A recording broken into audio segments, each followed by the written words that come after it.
প্রভাব বিস্তার যখন করছে তামস অহংকার থেকে কিভাবে পাঁচটা তন্মাত্র এবং পাঁচটা মহাভূত উৎপন্ন হচ্ছে এই চার্টের মধ্যে দেখানো হয়েছে। প্রথম উৎপন্ন হচ্ছে শব্দ, প্রথমে আকাশ প্রকাশিত হচ্ছে। তামস অহংকার থেকে ফার্স্ট আকাশ উৎপন্ন হচ্ছে। আকাশের তন্মাত্র শব্দ উৎপন্ন হচ্ছে।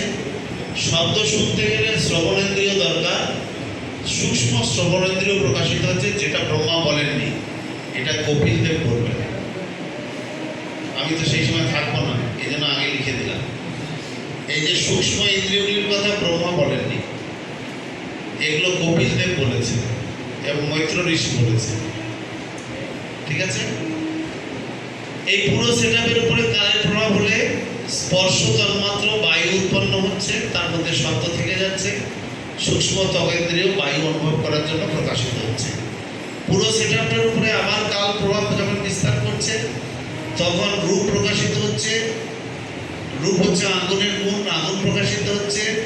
আগুনের মধ্যে রূপ রস শব্দ থেকে যাচ্ছে, রূপ শব্দ স্পর্শ থেকে যাচ্ছে এবং আগুন উপভোগ দর্শন করার জন্য সূক্ষ্ম দর্শন ইন্দ্রিয় উৎপন্ন হচ্ছে। যার উপরে আবার কালের প্রভাবের পরে জল উৎপন্ন হচ্ছে, জলের তন্মাত্র রস উৎপন্ন হচ্ছে।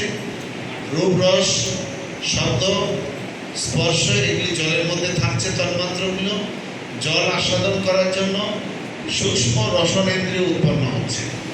এর উপরে আবার কালের প্রভাবের ফলে মাটি উৎপন্ন হচ্ছে এবং মাটির মধ্যে পাঁচটা তন্মাত্রায় থেকে যাচ্ছে: গন্ধ, শব্দ, স্পর্শ, রূপ, রস।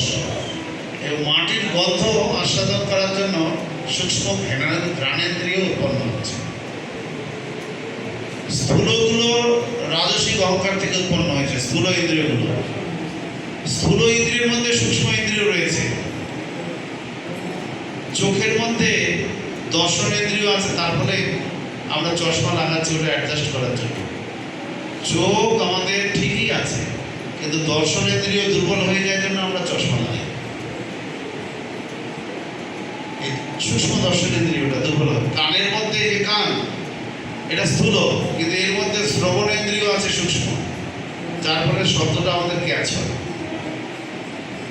তেমনি ত্বক, এই ত্বকের মধ্যে সূক্ষ্ম ত্বকেন্দ্রিয় আছে, যার ফলে আমরা বায়ুটা স্পর্শ অনুভব করতে পারি। নাকের মধ্যে আমাদের সূক্ষ্ম ঘ্রাণেন্দ্রিয় আছে, যেন ঘ্রাণটাকে আমরা সেপারেট করতে পারি। রজনীগন্ধা, গোলাপ, এই যে ডিফারেন্সগুলো ঘ্রাণেন্দ্রিয়ের জন্য করতে পারি, নাকের জন্য না। আচ্ছা, রসনেন্দ্রিয় মানে জিহ্বা শুকিয়ে যাচ্ছে, একটু জল দিয়ে রস বার করে নিচ্ছি। এই জিহ্বার মধ্যে সূক্ষ্ম রসেন্দ্রিয় আছে, যার মধ্যে 6টা রস আছে। এই জন্য এক একটা রস আমরা আস্বাদন করতে পারি। ওকে, তো এগুলো তামসিক অহংকার থেকে তৈরি হচ্ছে। এর উপরে কালের প্রভাব পড়লে ঘর বাড়ি, গাড়ি ঘর, স্কুল কলেজ, বিল্ডিং, ম্যাটেরিয়াল যা কিছু সব তৈরি হচ্ছে। কি এই যে বিল্ডিংটা তৈরি হয়ে যেত কালের দ্বারাই।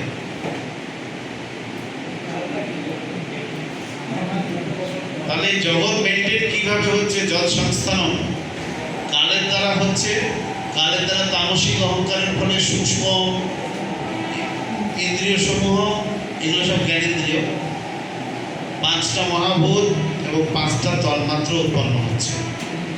রাজসিক অহংকার থেকে কি উৎপন্ন হচ্ছে? রাজসিক অহংকারের উপর কালের প্রভাবের ফলে 5টা স্থূল কর্মেন্দ্রিয় এবং 5টা স্থূল জ্ঞানেন্দ্রিয় উৎপন্ন হচ্ছে। আর সাত্ত্বিক অহংকারের উপরে কালের প্রভাবের ফলে কি হচ্ছে? মন উৎপন্ন হচ্ছে এবং 10 জন দেবতা উৎপন্ন হচ্ছে। 10 জন দেবতার নাম দেওয়া হয়েছে। কি কি তাদের 10 জন দেবতার নাম? 10 জন দেবতার নাম পাচ্ছেন কিনা দেখুন, গুনে গুনে দেখুন, পরে আবার বলবেন না 10 জন দেবতা পাইনি।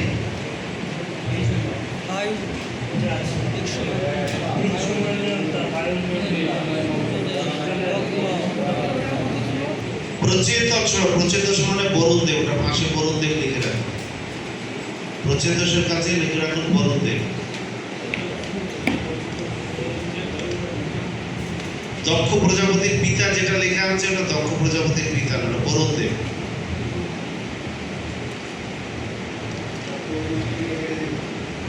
জলের অধিপতি বরুণ দেবকে প্রচেতসা বলা হয়।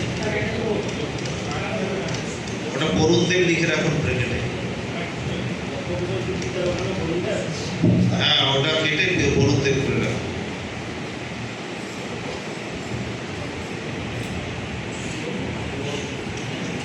ওকে, তারপরে অশ্বী।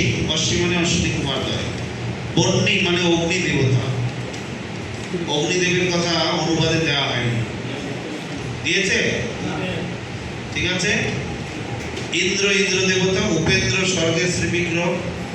মিত্র, দ্বাদশ আদিত্যের অন্যতম। আর কা মানে প্রজাপতি ব্রহ্ম। তাহলে 10 জন হলো কিনা? এবার গুনুন। 10 জন দেবতাই আমাদের শরীরে রয়েছে। এই 10 জন দেবতা বিরাট পুরুষের শরীরে থাকবে। বিরাট পুরুষের বর্ণনা একটু পরে আমরা পাবো।